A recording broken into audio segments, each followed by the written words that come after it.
அப்படின்னு அதை வந்து தெளிவா சொல்லுங்க. ம். அப்படி தெளிவா சொன்னீங்கன்னா தான் அவங்களுக்கு அந்த நாட்டு மாட்டில ஆணி அடிச்ச மாதிரி இருக்கும். ம். இதோட அது மொத்த விஷயமா அங்க போயிருக்கு அப்படின்னு. அவன் கண்டிப்பா நினைப்பான் மதுரை செல்வாவோட கான்டாக்ட் இருக்குது அப்படின்னு. மதுரை செல்வா கான்டாக்ட் இருக்குன்னு நினைப்பா. இதுவே என்கிட்டயே வந்து கை வைக்க மாட்டா. உங்ககிட்ட வந்து பேச முடியாது. என்ன ட்ரோல் பண்ணிருக்கா, உங்களை வந்து இது பண்ணிருக்கா.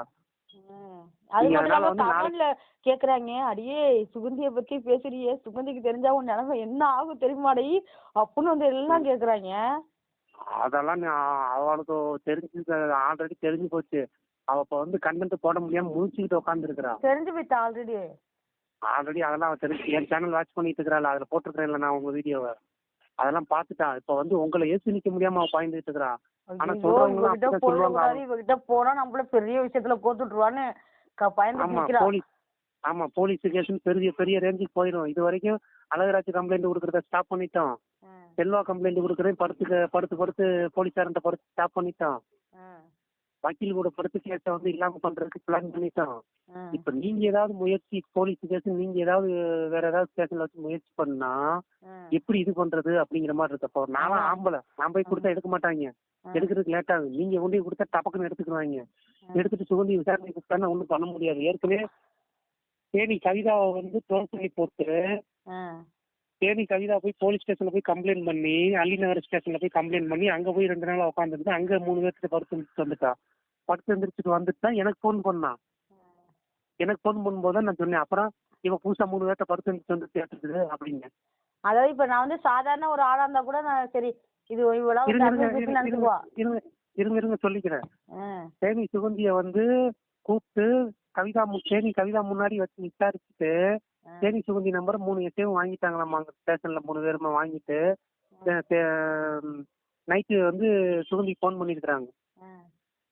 போன் பண்ணி வர சொல்லியிருக்கிறாங்க. எங்கேயோ ஹோட்டல் ரூமுக்கு போயிருக்கிறாங்க. இது கவிதாக்கு எப்படி தெரியும்னு கேட்டா கவிதா கிட்ட வந்து கூப்பிட்டு கேட்டிருக்காங்க சுகந்தி கூப்பிட்டா வருவாளா அப்படின்னு. எனக்கு தெரியாதுங்க, நீங்க வேணா கூப்பிட்டு பாருங்க அப்படின்ட்டாங்க. சரி ரைட் ஓகே அப்படின்ட்டு வச்சுட்டாங்களாமா. இதெல்லாம் நடந்திருக்குது. ஹலோ, எத்தனை பேட்டு தான் போறாங்க. ஐயோ அதுக்கப்புறம் தான் நாங்க வந்து கூப்பிட்டு கேக்குறப்ப வந்து அப்புறம் இது வரைக்கும் எத்தனை பேர்கிட்ட படுத்தேன் என்னை பழி வாங்குறேன்னு சொல்லிட்டு ஊர்ல இருக்கிறவங்க கூட படுத்து வச்சுருக்கேன் அப்படின்னு நான் சொன்னேன். உங்களை பழி வாங்குறதுனால தானே இவ்வளவு பேர்ட்ட போயிருக்கா. ஆமா, நீங்க அதையும் சொல்லுங்க. மதுரை செல்வா பழி வாங்குறேன்னு சொல்லிட்டு ஊர்ல இருக்கிறவங்க பூரா படுத்து வந்துருச்சுக்கிறியா அப்படின்னு சொல்லி அதையும் சொல்லுங்க. ஊர் தலைவர் கூட படுத்து வந்துருச்சுக்கிறா. நீங்க அதெல்லாம் சொல்லாதீங்க, அது பிரச்சனையே போயிடும்.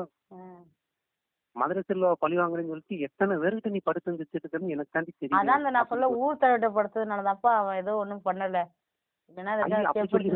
சொல்லக்கூடாது நம்ம சொல்றோம். ஆமா, அது அத நீங்க சொல்ல வேண்டாம். சொல்ல வேணாம், அது நம்ம சொல்றோம். அன்னைக்குதான் சொன்னல ஏதோ பண்ணி வச்சிருக்கா ஊருக்குள்ள.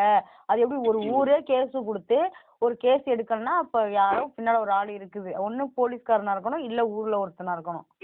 அதான் நீங்க அதையும் சொல்லுங்க. ஊரே கம்ப்ளைண்ட் கொடுத்து அவன் மேல நடவடிக்கை எடுக்காம இருக்கிறாங்கன்னா அப்ப அங்க என்ன நடந்திருக்குன்னு நீங்களே சொல்லுங்க. அவெல்லாம் இனிமேலா வந்து போலீஸ் நம்ம மேல கம்ப்ளைண்ட் கொடுத்தான்னு வச்சுக்கோங்களேன், அவ கறி சிரிச்சது அவளே வந்து போலீஸ்காரனே கார் துப்புவான். நீ எவ்வளவு வேலை பார்த்திருக்கேன்னு அவளே சொல்லுவேன். பழக்கம் யாரு கூட வேணாலும்.